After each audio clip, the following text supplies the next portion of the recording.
So today is the Yurtzeit of the tzadik Rav Yaakov Kamenetzky. I'll just tell you 3 short stories about Rav Yaakov Kamenetzky. Amazing person, always with a smile.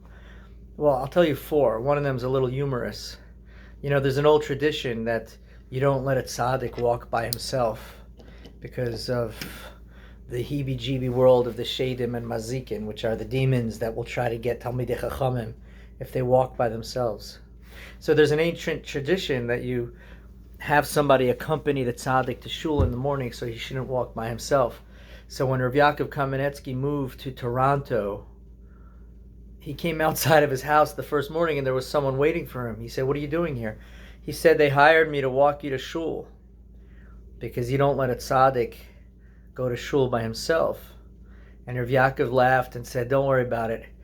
He said, "The mazikim back in Vilna didn't think I was such a big Talmid Chacham." A little bit he was making fun of the Americans and the Canadians who thought he was a tzaddik. He said in Vilna they didn't consider him such a big tzaddik. It's only here in America. He was obviously being humble and funny.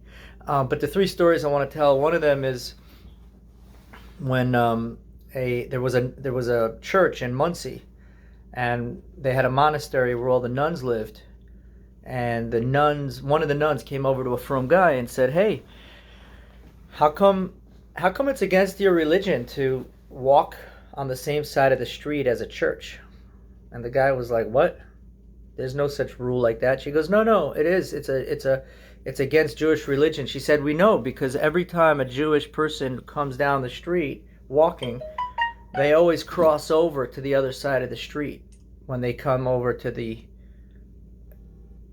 past the church, past the monastery. We're outside, we see them do it." She said, "Except for that one old man who lives over there," and she points over to Rav Yaakov Kamenetzky's house. She said, "Obviously that old man doesn't know the rules, because every morning when he comes outside of his house, he walks right past the church, and then he stops. If we're ever outside, he stops and he talks to us. He says good morning, he asks us how we're doing." She said, "Obviously he doesn't know, but the rest of you guys are always crossing the street."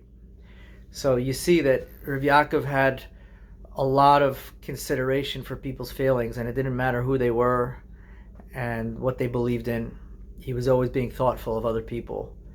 My mother told me that the last year of Rav Moshe Feinstein's life, he was honored at the yeshiva dinner.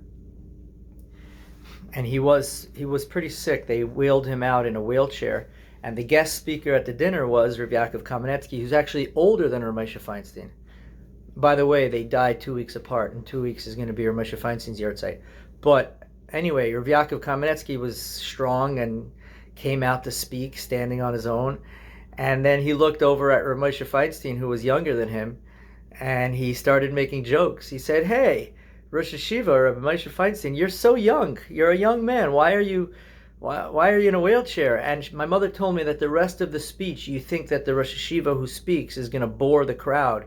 She said he was smiling, he was telling jokes. She said everybody was laughing. And her point was that even if you're allowed to be normal, and being a great person doesn't mean that you can't have a sense of humor and be personable. And then the last story, which is telling about his private life, is that when a bunch of Talmidim came to meet with Rav Yaakov Kamenetzky and they were learning Gemara together, each person was saying over some novel chiddush that they thought of in Gemara, or we call it a shtickle Torah. Rav Yaakov Kamenetzky's second wife was in the kitchen baking. She liked to bake. And in the middle, she came out with a tray of cookies. And as soon as she came out with the cookies, Rav Yaakov Kamenetzky closed the Gemaras and he said, "We all had our turn to tell our shtickle Torah. This is her shtickle Torah. And we're not going to continue talking until we eat the cookies and have a good time eating and tell her how, if we liked it." So those are the 3 stories I wanted to tell. And his neshama should have an aliyah. And these are stories that I think we could all learn from. We could all be normal. We could all be thoughtful. And have a wonderful day.